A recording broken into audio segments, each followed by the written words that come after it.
माता अन्नपूर्णा व्रत कथा। युधिष्ठिर बोले, हे देवकी के आनंद को बढ़ाने वाले भगवान श्री कृष्ण, मुझे वनवास के समय बड़े बड़े दुख सहने पड़े। हे केशव, भोगों की बात तो दूर रही, मुझे तो ये भी ज्ञात नहीं कि पेट भर भोजन के लिए अन्न कैसा होता है। कभी दिन में, कभी रात्रि में कम, कभी अधिक भोजन संयोग से ही प्राप्त होता था। हे प्रभु, कभी सूखा, कभी चिकना, तो कभी स्वादिष्ट और कभी बिना स्वाद का भोजन प्राप्त कर विकल रहता हूँ, अथवा कभी कभी भूख से पीड़ित होकर पृथ्वी पर ही सो जाता हूँ। हे कृष्ण, विभिन्न प्रकार के कंदमूल, फल, शाक आदि को खाकर भी मेरा मन भूख से व्याकुल रहता है, जिसके कारण मेरी तृप्ति नहीं होती। हे प्रभु, गांडीव को धारण करने वाले अर्जुन व महाबली भीम के साथ रहते हुए भी मेरा राज्य दुर्योधन ने हर लिया और मेरा अपने बंधु बांधवों से वियोग हो गया। हे पद्मनाभ, मुझे इस प्रकार का कष्ट क्यों सहना पड़ा? हे कृष्ण, इस संसार में प्राणियों को अन्न का कष्ट किस कारण से सहना पड़ता है? हे माधव, मुझ पर कृपा करके बताएं कि इस संसार में ऐसा कौन सा कर्म है जिसके करने से दरिद्रता व बंधु बांधवों से वियोग ना हो, और ना ही किसी से द्वेष अथवा वैमनस्य ना हो, ना ही किसी से कुछ मांगना पड़े। श्री कृष्ण बोले, जब पिता की आज्ञा को मानकर समस्त राज्य त्याग कर श्री रामचंद्र अपनी पत्नी सीता और अपने अनुज लक्ष्मण के साथ दंडकारण्य वन में निवास कर रहे थे, उस समय हे राजन, एक दिन लक्ष्मण भोजन की खोज में दिन भर अरण्य में घूमते रहे, किंतु सायंकाल तक जब उन्हें कुछ नहीं मिला तो वे श्री राम के पास लौट आए और उन्हें प्रणाम कर दुखी और आंखों में अश्रु भरकर चुपचाप उनके सामने बैठ गए। ऐसी स्थिति में श्री राम ने अपने अनुज को मधुर वाणी से समझाते हुए कहा, हे वत्स, अपने हृदय को दुखी मत करो, क्योंकि इस संसार में प्राणी अपने भाग्य का फल भोगते हैं। मनुष्य पूर्व जन्म में जो दे आया है वही इस जन्म में प्राप्त करता है, इसके अतिरिक्त उसे कुछ नहीं मिलता। हे महाबाहो, जिसने सुस्वादु, सुरस और मनोहर भोजन दिया है वही अनंत प्रकार के खाने योग्य भोजन को प्राप्त करता है। हे बंधु, जिन्होंने पूर्व जन्म में कुछ भी नहीं दिया वे हमारी तरह कष्ट को प्राप्त करते हैं। देखो ना, संपूर्ण पृथ्वी अन्न से युक्त है, फिर भी हम कर्म फल से अन्न के लिए तरस रहे हैं। हे सुमित्रा नंदन, हम लोगों ने निश्चित रूप से पूर्व जन्म में ब्राह्मणों को नहीं खिलाया होगा, अतः महाबुद्धे, इसे कर्म फल समझते हुए इसकी चिंता छोड़ दो। श्री राम और लक्ष्मण में इस प्रकार का वार्तालाप हो रहा था कि महात्मा अगस्त्य ऋषि वहां पहुँचे और श्री राम ने उठकर उन्हें प्रणाम किया। हे युधिष्ठिर, उचित रूप से सत्कार हो जाने के पश्चात सुख पूर्वक बैठे हुए अगस्त्य ऋषि से श्री राम ने यही बात पूछी जो तुम मुझसे पूछ रहे हो। तब अगस्त्य ऋषि ने कहा, हे श्री राम, मैं इस विषय से संबंधित एक कथा सुनाता हूँ। इस महान अपारतर समुद्र रूपी संसार से मोक्ष कराने वाली भगवान शिव की परम प्रिय काशी नाम की नगरी है। उस नगर में देवदत्त व धनंजय नाम के दो ब्राह्मण भाई निवास करते थे, जिनमें देवदत्त तो अति धनवान था, किंतु धनंजय धनहीन होने के कारण दुखी रहता था। बड़ा परिवार होने के कारण दुखित धनंजय अति चिंतित होकर सोचने लगा कि मैंने ऐसा कौन सा पाप किया जिसके कारण मुझे अन्न प्राप्त नहीं होता। क्या मैंने गर्भवती स्त्री अथवा बच्चों को दिए बिना अकेले ही सब कुछ भक्षण कर लिया, या मेरे गृह से सत्कार के बिना कोई अतिथि वापस लौट गया? क्या मैंने किसी के द्वारा दिए हुए अन्न को श्रद्धा से ना खाकर उसकी उपेक्षा की, या उसकी निंदा की, अथवा भोजन करते समय क्रोध करके उस अन्न को उठाकर दूसरे की ओर फेंक दिया? क्या कभी मेरे पास अधिक अन्न होने के कारण अधिक धन पाने के लोभ से अकाल पड़ने की कामना की, अथवा मैंने रास्ते में पड़े हुए अन्न की उपेक्षा की? क्या मैंने किसी के द्वारा प्रदत्त किए हुए अन्न को बिना तृप्त हुए ही अहंकार से त्याग दिया, या श्राद्ध में निमंत्रित होकर भी मैं धन के मद में आकर वहां नहीं गया? क्या मैंने देव पूजा के समय परिवार की स्त्रियों की निंदा तो नहीं की? क्या मेरे गृह में भोजन करने वाले सदैव बिना तृप्त हुए ही रह जाते थे, अथवा उत्तम अन्न के रहते हुए भी मैंने अपने बंधु बांधवों के को अन्न तो नहीं प्रदान किया? क्या श्राद्ध के दिन मैं किसी बहाने से विघ्न तो नहीं डाल देता था? या पितृ, देवता और ब्राह्मण के निमित्त कार्य का निषेध तो नहीं कर देता था, जिसके कारण मुझ कुटुंबी को प्रतिदिन ही अन्न दुर्लभ हो गया है, जबकि पूर्ण भोजन योग्य अन्न प्राप्त करने के लिए मैं अत्यधिक परिश्रम करता हूँ। भूख से पीड़ित अतीक्षण अपने बालकों को देखकर मेरा हृदय विदीर्ण हो जाता है। धनवान के बच्चों को अच्छा अच्छा भोजन खाते देखकर ये मेरे बच्चे उनसे भी मांगने जाते हैं। अपनी दीन माता को ये बालक पकड़ पकड़ कर खींचते हैं। इस प्रकार ये बालक अपने आप भी रोते हैं और अपनी माता को भी रुलाते हैं और बच्चों के मुख की कांति नष्ट हो गई है। खाली हाथ मेरे घर जाने पर भूख से मुरझाए हुए मुख वाले मेरे बच्चे जब मुझे टटोलते हुए अन्न की खोज करते हैं तो इनकी दशा देखकर मुझे ज्वर चढ़ जाता है। तब मैं समझता हूँ कि मैं पृथ्वी में धंसता जा रहा हूँ। क्या कारण है कि मुझे इस प्रकार दरिद्रता प्राप्त हुई? क्या मैंने समस्त क्लेशों व कष्टों का नाश करने वाले भगवान विष्णु का सदैव पूजन नहीं किया? क्या मैंने स्वर्ण एवं गो का दान नहीं किया और एकादशी का व्रत भी नहीं किया? अथवा अन्य लोगों की नगन स्त्री को क्या मैं प्राय देखता रहा? क्या कोई कामातुर शूद्रा मेरे साथ मेरी शैया पर सोई? क्योंकि शूद्रा के संसर्ग से निस्संदेह ही ब्राह्मण की लक्ष्मी पर ब्राह्मण तत्व समाप्त हो जाता है।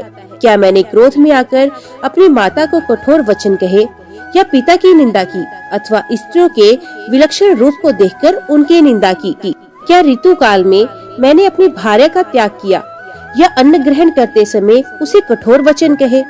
कहीं मैं सदा दूसरों को झूठा कलंक तो नहीं लगाता रहा या दूसरों से नीचता व उनसे हिंसा करने पर तत्पर रहता था? क्या मैं सदैव लोगों से झूठा द्वेष रखता था या उनसे वाद विवाद करता था? मैं बड़ा विद्वान हूँ, किसी से क्या कहूँ? क्या मुझ में ऐसा अभिमान था या बेकार की प्रतिज्ञा लिया करता था? इस प्रकार चिंतित उस ब्राह्मण ने एक दिन मणिकर्णिका घाट पर स्नान किया और भगवान शिव को प्रणाम कर मुक्ति मंडप में बैठ रुद्र सूक्त का पाठ करने लगा। इसी कार्य में पूरा दिन व्यतीत हो गया। रात्रि में कुशा के आसन को जमीन पर बिछाकर अपनी दरिद्रता के निवारण का चिंतन करते हुए भी भगवान शंकर और माता पार्वती का स्मरण कर ऐसे ही सो गया। उसे स्वप्न में एक अति मनोहर जटाधारी ब्राह्मण दिखाई दिया और उस ब्राह्मण ने धनंजय से कहा। ब्राह्मण बोला, हे धनंजय, प्राचीन काल में कांचीपुर के राजा का शत्रुमर्दन नाम का एक पुत्र था। जब राजकुमार शत्रुमर्दन को उसके पिताश्री ने राजकुमार बनाया तो उसने अपने मित्र हेरंब को राजकुमार ने अपने ही तुल्य कर दिया। एक बार राजकुमार अपने मित्र हेरंब के साथ अरण्य में शिकार खेलने के लिए गया। वहाँ उस राजकुमार ने अनेकों सूकरों, भैंसों, गैंडों, भेड़ों तथा खरगोशों का वध किया। अति प्रसन्न हो अपनी सेना के साथ वे राजकुमार शिकार कर रहा था तो वहाँ पर्वत के समान अति भयंकर एक सूकर उसे दिखाई पड़ा। वे सूकर ऐसा दिख पड़ रहा था कि मानो समस्त पृथ्वी को खंड खंड कर देगा और संपूर्ण सेना को वे निगल जाएगा। प्राण बचाने के लिए चारों तरफ से लोग उस सूकर पर तीखे बाणों की बौछार करने लगे। भयंकर नाद करते हुए सहस्रों कुत्ते उस पर टूट पड़े, किंतु उस युवा सूकर ने उनकी जरा भी परवाह कर उन कुत्तों को चीरकर मार डाला। उसने मनुष्यों के वक्षस्थल व जांघों को चीर डाला और घोड़ों के अंडकोश नोच लिए, जिससे घबराकर सभी भाग खड़े हुए। भयंकर कोलाहल को सुनकर राजकुमार शत्रुमर्दन भी वहां आ गया और उसने सूकर पर अति वेग वाले बाण चला दिया, किंतु वे सूकर उस बाण की परवाह किए बिना राजकुमार के घोड़े पर झपटा, जिससे भयभीत हो उस राजकुमार का घोड़ा अति वेग से भागा। राजकुमार ने पीछे की ओर मुख कर उस सूकर को पुण्य तीव्र बाण से मारा। राजकुमार शत्रुमर्दन के इस शस्त्र से घायल होकर वे सूकर भाग गया। तभी राजकुमार ने तेज धार वाले खड़क के साथ उस सूकर का पीछा किया। जिस गति से वे सूकर भाग रहा था उसी गति से उसका पीछा अति तीव्र गति के घोड़े के बिना नहीं किया जा सकता था। अकेला हरम ही राजकुमार शत्रुमर्दन के पीछे गया। इसका कारण ये था कि उसका घोड़ा भी राजकुमार के घोड़े के सदृश गति वाला था। राजकुमार ने लगभग 100 योजन की दूरी पर जाकर उस सूकर को मार डाला तथा घोड़े से उतरकर उसकी कसी हुई जीन को खोलकर उस घोड़े को भ्रमण करवाने लगा। इसी बीच हेरंब वहां आ गया और घोड़े से उतरकर अपने शत्रुमर्दन के घोड़े को पकड़ लिया। कुछ क्षण विश्राम करने के उपरांत भूख प्यास से व्याकुल उन दोनों वीरों ने कुश व समिधा के संचय के लिए जाते हुए किन्हीं मुनि से जल के लिए पूछा। मुनि उन्हें अपने आश्रम पर ले गए और वहाँ उन्होंने अपनी थकान को दूर किया। जब उन्होंने स्नान करके जल पी लिया तब मुनि ने उन्हें खाने के लिए सांवा का सत्तू दिया। उच्च वृत्ति से प्राप्त और पितरों, देवताओं व अग्नि को अर्पित करने के पश्चात उस बचे हुए सत्तू को प्राप्त कर बुद्धिमान राजकुमार अति प्रसन्न होकर हृदय से उसका भक्षण करने लगा।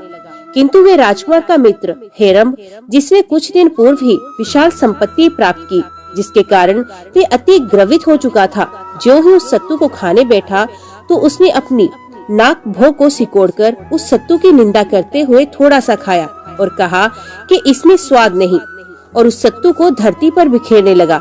अंत में उस मूर्ख ने उस सत्तू को छोड़ दिया, किंतु राजकुमार शत्रुमर्दन ने धरती पर बिखरे हुए सत्तू को उठाकर खा लिया। इतना ही नहीं, बचे हुए सत्तू को जल में घोलकर वे पी भी गया। इसके पश्चात विश्राम कर मुनि से जाने की आज्ञा मांगी। इस प्रकार राजकुमार अपने मित्र हेरम्ब के साथ अपने नगर आ पहुंचा। इतना कहकर जटाधारी ब्राह्मण ने कहा कि जो तुम्हारा भाई देवदत्त है वही उस जन्म में राजकुमार था। उसने जो धन धान्य से युक्त होकर कण कण के द्वारा निर्मित मुनि से दिए गए सत्तू का उपयोग करने से काशी नगरी में जन्म लिया, तथा कण कण से निर्मित मुनि के द्वारा दिए गए उसी सत्तू के अनादर को दोष से वही हेरम्ब तुम देवदत्त नाम के ब्राह्मण हो, जो अति दरिद्र होकर इस पृथ्वी पर इधर उधर घूम रहे हो। इस प्रकार जो लोग अन्न का अनादर करते हैं वे सदैव दरिद्र रहते हैं। उन्हें कभी भर पेट अन्न नहीं प्राप्त होता और वे हमेशा दुखी रहते हैं। इसलिए बुद्धिमान मनुष्य को बिना स्वाद के अन्न को भी अमृत की तरह ग्रहण करना चाहिए तथा ब्राह्मण को प्रतिदिन अत्यंत अच्छे अन्न का दान देना चाहिए। इसलिए हे ब्राह्मण, तुम श्रद्धा से अति उत्तम अन्नपूर्णा माता का व्रत करो। ऐसा करने से तुम्हें अन्न का दुख कभी नहीं होगा तथा अच्छे लोगों से तिरस्कृत भी नहीं होगे। स्वप्न में किसी ब्राह्मण के द्वारा कही गई इस बात को सुनकर उस ब्राह्मण की नींद उचट गई और ये व्रत करने को उत्सुक हो गया। वे वृद्धों से और धार्मिक जनों से अन्नपूर्णा व्रत के विषय में मालूम करने लगा तथा अनेक ग्रंथों में अन्नपूर्णा माता का व्रत का पता लगाने लगा, किंतु कहीं भी उसे अन्नपूर्णा व्रत की विधि प्राप्त नहीं हुई। अन्नपूर्णा व्रत की विधि पता लगाने की उत्सुकता से वे ब्राह्मण पृथ्वी पर इधर उधर भ्रमण करने लगा। इस प्रकार अनेक तीर्थों का विचरण करते हुए वे असम की ओर गया। उसने बड़ी श्रद्धा से भगवती कामाख्या का पूजन किया और उसी स्थान पर तालाब के उत्तरी तट पर, जहाँ अनेक प्रकार के वृक्ष थे, इधर उधर घूमने लगा। वहाँ पर उसने दिव्य रेशमी वस्त्र धारण की हुई अति सुंदर नेत्रों से युक्त स्त्री समूह को देखा, जो भगवती कामाख्या की पूजा कर रही थी। उनके निकट जाकर उस ब्राह्मण ने विनय के साथ पूछा, हे साध्वी देवियों, ये आप कौन सा व्रत कर रही हैं? इस व्रत की क्या विधि है? इसका क्या फल है? और ये इस उत्तमोत्तम व्रत किस समय किया जाता है? तब उन स्त्रियों ने कहा, हे विप्र, श्रद्धा व भक्ति से अपने हृदय को एकाग्र कर ध्यान से सुनो। सच्चिदानंद परमेश्वर की जो शक्ति है तथा एक रूपा होते हुए भी अनेकानेक रूपों में विद्यमान है, जिसने ये संपूर्ण संसार बनाया, इस समस्त चराचर जगत को शिव शक्ति में समझे।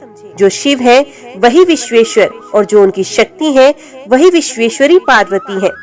वही शक्ति जब सृष्टि रचती है तो माया पालन करती है, जब संहार करती है तो कालरात्रि के नाम से प्रसिद्ध हो जाती है। उसी अन्नपूर्णा भगवती का सभी प्रकार से शुभ फल प्रदान करने वाला ये उत्तमोत्तम व्रत है। मार्गशीर्ष मास के कृष्ण पक्ष की पंचमी तिथि को प्रातः काल गंगा अथवा नदी में सर से स्नान कर रेशम का डोरा लेकर रोली से रंग ले और उसमें 17 गांठें चंदन की देवे। इसके उपरांत धूप से उन गांठों की पूजा करे। गांठों में भगवती अन्नपूर्णा की स्थापना करे। 7 दुर्वा, 10 अक्षर तथा नाना प्रकार की सुलभ सामग्रियों से भगवती अन्नपूर्णा का पूजन करे और कहें, हे माता अन्नपूर्णे, मुझे अन्न, पशु, पुत्र, यश तथा लक्ष्मी प्रदान करें। इसके साथ ही आयु, आरोग्य व ऐश्वर्य प्रदत्त करें। हे देवी, मैं आपको प्रणाम करता हूँ। इस प्रकार से प्रार्थना करके पुरुष दाया तथा स्त्री बाई भुजा से उस धागे को धारण करे और शांत चित्त से कथा सुने। कथा के अंत में 17 हरे धान के चावल व दुर्वा लेकर ये 16 वाक्य कहें। हे माता अन्नपूर्णा, आप सर्वशक्तिमयी हैं, अत सर्व पुष्पमयी ये दुर्वा आपको अर्पण करता हूँ, आपको नमस्कार है। इस प्रकार से 16 दिन तक माँ अन्नपूर्णा की कथा का श्रवण करें व डोरे का पूजन करें। फिर जब 17वां दिन आए यानी कि मार्गशीर्ष शुक्ल पक्ष षष्ठी को व्रत करने वाले सफेद वस्त्र धारण करें। रात्रि में पूजा स्थान में जाकर धान के पौधों से एक कल्प वृक्ष बनाकर स्थापित करें और उस वृक्ष के नीचे भगवती अन्नपूर्णा की दिव्य प्रतिमा स्थापित करें। उस प्रतिमा का रंग जवा पुष्प की भांति हो, उनके मुखमंडल में 3 नेत्र हो, मस्तक पर अर्धचंद्र शोभित हो, जिससे नवयौवन के दर्शन होते हैं। बंदूक के फूलों की ढेरी उसके चारों ओर लगी हो और वे दिव्य आभूषणों से विभूषित हो। उनकी मूर्ति प्रसन्न मुद्रा में स्वर्ण के आसन पर विराजित हो। मूर्ति के बाएं हाथ में अन्न से परिपूर्ण माणिक का पात्र और दाएं हाथ में रत्नों से निर्मित कलशूल हो। 16 कमल वाले पंखुड़ी पर एक कमल पर पूरब से दाहिनी ओर से नंदिनी, मेदिनी, भद्रा, गंगा, बहुरूपा, तितिक्षा, माया, हति, स्वसा, रिपुहंत्री, आनंदा, नंदा, पूर्णा, रुचिरित्रा, स्वामी सिद्धा, हसिनी अंकित करे।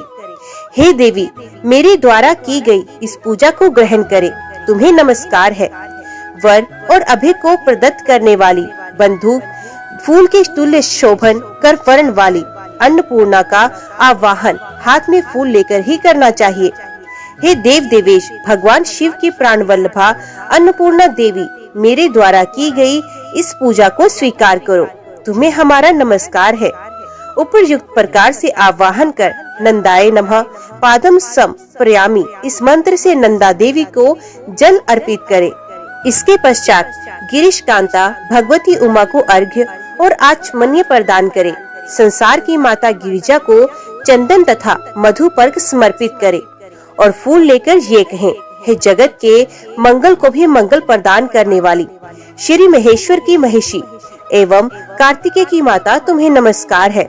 इस प्रकार नमस्कार कर भगवती को धूप, दीप, नैवेद्य, वस्त्र, सिंदूर, आभूषण, तांबूल तथा अनेक प्रकार के सुगंध सौभाग्यादि द्रव्य उन्हें समर्पित करें।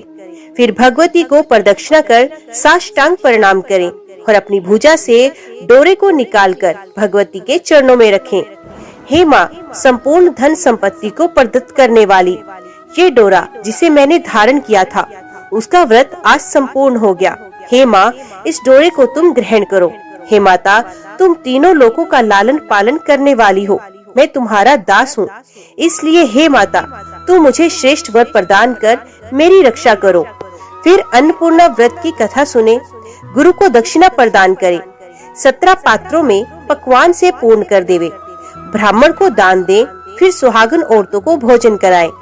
तत्पश्चात रात्रि में स्वयं भी बिना नमक का भोजन करे और रात्रि में भगवती का महोत्सव करे। फिर पृथ्वी पर साष्टांग प्रणाम कर भगवती से प्रार्थना कर उनका विसर्जन करें।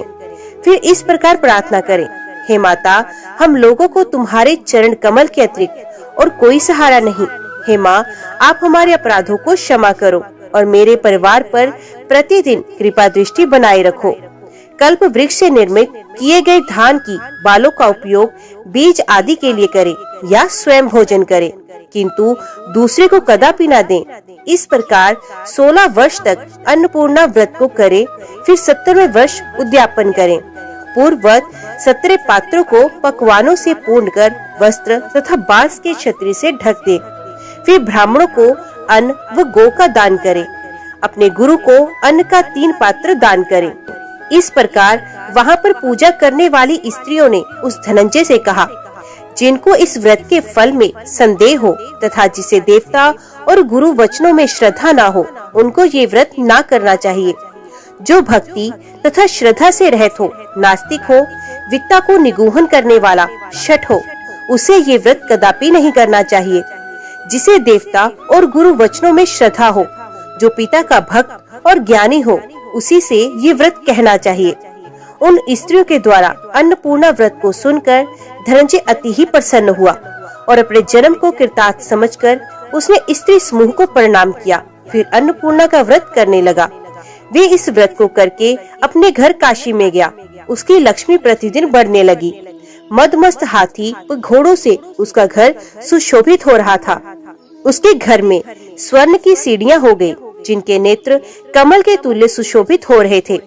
गले में सोने का आभूषण सुशोभित हो रहा था, जो सुंदर वस्त्र धारण किए हुए थी। ऐसी अनेकानेक दासियों से उसका घर सुशोभित हो गया। 1 वर्ष के भीतर ही वे कुबेर के समान धनवान हो गया और राजकुमारों के सदृश उसके नौकर घर में घूमने लगे। वे ब्राह्मण भी युवा हो गया। उसने अपना दूसरा विवाह कर लिया। प्रथम विवाह वाली स्त्री से दूसरे सुंदर समलंकृत घर में अपनी स्त्री से विषय भोग करने लगा। एक समय उस ब्राह्मण ने अपनी बड़ी पत्नी के घर निवास किया और मार्गशीर्ष कृष्ण पंचमी को उसने अन्नपूर्णा व्रत को निमित्त हाथ से डोरे को बांधा। फिर भोजन कर वे अपनी दूसरी पत्नी के घर गया और दूध के समान स्वच्छ शैया पर कामातुर हो अपनी स्त्री के साथ विहार करने लगा। उसकी पत्नी चंचल स्त्री स्वभाव के कारण ने अनेक प्रकार से आमोद प्रमोद के साथ रमण करते हुए उसके हाथ में बंधे हुए डोरे को देख लिया और समझ गई कि ये मेरी सोच ने वश में करने के लिए इसे डोरा बांधा है। इसी आशंका से उसने ब्राह्मण के हाथ में बंधे हुए उस डोरे को छीनकर दासी के द्वारा आग में जलवा दिया। काम के आवेश में रहने के वशीभूत उस ब्राह्मण को इस बात का पता नहीं चला। फिर दूसरे दिन उस ब्राह्मण ने अन्नपूर्णा की कथा के सामने अपने दासों से डोरे के विषय में पूछा। जब किसी ने कुछ नहीं बताया, तब उस ब्राह्मण ने एक दूसरा डोरा अपने हाथ में बांध लिया। पूर्व डोरे को अग्नि में जला देने के कारण उस ब्राह्मण की लक्ष्मी वर्ष के भीतर नष्ट हो गई और वे धनंजय पूरी तरह दरिद्र हो गया। उसे कहीं भिक्षा भी नहीं मिलती थी। वे विचलित हो उठा, विचार करने लगा कि मेरे डोरे को किसने चुरा लिया। जिस दिन से मेरा डोरा नष्ट हुआ, उसी दिन से मुझे दरिद्रता ने घेर लिया। यद्यपि मैं भगवती का व्रत कर रहा हूँ, फिर भी मुझे फल नहीं मिलता। इसका क्या कारण है? पहले जब मैं दरिद्र था तो भिक्षा भी मिल जाती थी, पर इस बार की दरिद्रता में तो मुझे भिक्षा भी नहीं मिलती। अब मैं इसका कारण किससे पूछूं कि मेरी लक्ष्मी क्यों नष्ट हो गई? इसलिए जो हो, मैं पुण्य उसी देश में जाऊं और उस स्त्रियों से इसका कारण पूछूं। ऐसा विचार कर ब्राह्मण उस कामाख्या नगरी को चला गया, जहां उसे ये व्रत प्राप्त हुआ था। वहां जाने पर ना तो वे नगर दिखाई पड़ा और ना ही वे स्त्रियां दिखी। केवल घनघोर पहाड़ और जंगल ही वहां उसे दिखाई दिए। पक्षी भी वहां दिखाई नहीं पड़ते थे। मनुष्य की तो बात दूर रही। वे ब्राह्मण चिंता करता हुआ उस घनघोर वन में अकेले भ्रमण करने लगा। वे विचार करने लगा कि जिस पापी ने मेरे हाथ का डोरा ले लिया और मेरे व्रत का विघटन किया, उसे क्या लाभ हुआ? वे सुंदर नगरी कहाँ है? वे देवता व देवालय भी दिखाई पड़ रहा है। निश्चय ही ये मेरे भाग्य का ही दोष है। विधाता ने सब कुछ नष्ट कर दिया। मैं भाग्य रहित हूँ। केवल दुख पाने के लिए ही स्वर्ग से पृथ्वी पर आया, अत केवल कष्ट सहने के लिए ही प्राणों को धारण नहीं करूँगा। ऐसा विचार कर वे धनंजय सामने के कुएं में मरने की इच्छा से कूद पड़ा। उस कुएं में गिरने से उसे कोई चोट तो नहीं लगी, किंतु एक प्रकाश दिखाई दिया। वे उसी रास्ते में जाकर एक उत्तम प्रदेश में पहुंच गया, जो अनेक लताओं से परिपूर्ण था और जिसमें अनेक जंगली जंतु घूम रहे थे। उस प्रदेश में मयूर नाच रहे थे। सुंदर पर्वत श्रेणियों से वे विराजमान था।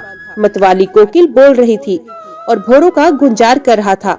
फलों से लदे हुए अनेक प्रकार के वृक्षों से और कदली दलों से वे प्रदेश अति सुशोभित हो रहा था। ये देखकर ब्राह्मण आश्चर्य में डूब गया।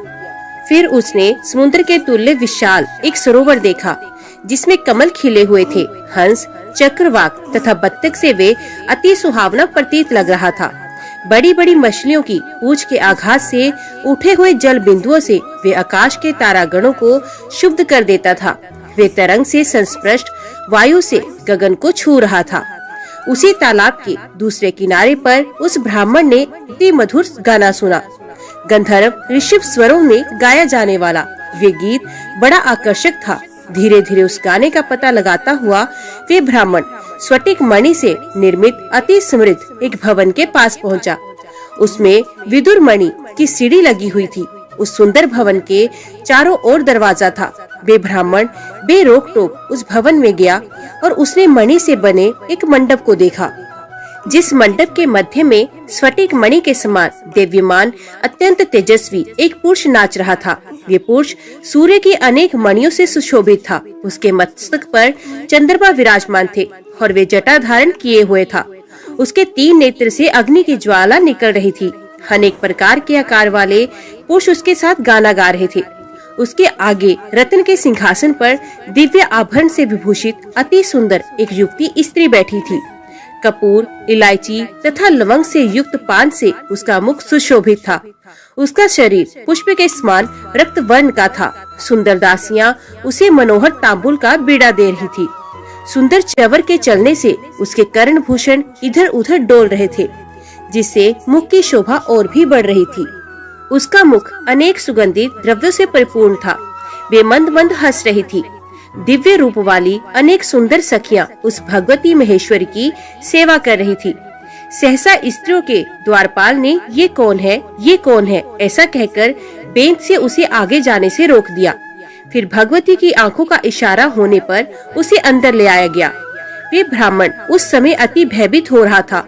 उसने भगवती के पास जाकर उन्हें साष्टांग प्रणाम किया और भगवती की कांति से हतप्रभ होकर वहाँ कुछ भी बोलने में असमर्थ हो गया। तब तांबुल देने वाली सखी ने उसे आश्वासन देते हुए कहा, हे ब्राह्मण, तुम संपत्ति की समृद्धि के लिए जिसका व्रत करते हो, ये वही त्रिलोक्य की माता साक्षात अन्नपूर्णा है। ये समस्त दुख व दरिद्रता की विनाशिका है तथा अनेकानेक प्रकार के संपत्ति प्रदान करती हैं और सृष्टि को स्थिर रखने वाली देवताओं के भी देव ये महेश्वर है। यही शिव है और उनकी माया शक्ति अन्नपूर्णा है। हे ब्राह्मण, इस संसार में जो कुछ भी दिखाई पड़ता है वे शिव शक्त्यात्मक यही है। इनकी ये क्रीड़ा देखकर तुम आश्चर्यचकित मत हो। लोकोत्तर महापुरुषों के चरित्र को जानने वाला कौन है? हे ब्राह्मण, तुम इस अन्नपूर्णा व्रत को पुण्य करो, जिसको कामरूप देश में नदी के किनारे सखियों द्वारा किया जाता हुआ तुमने देखा था। इस व्रत के करने से तुम पुण्य, आयु, लक्ष्मी और श्रेष्ठ संतान प्राप्त करोगे।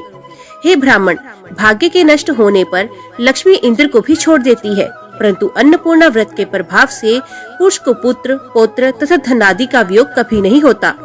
तुम अति भाग्यवान हो। ब्रह्मा आदि से भी दुर्लभ भगवती का दर्शन प्राप्त किया।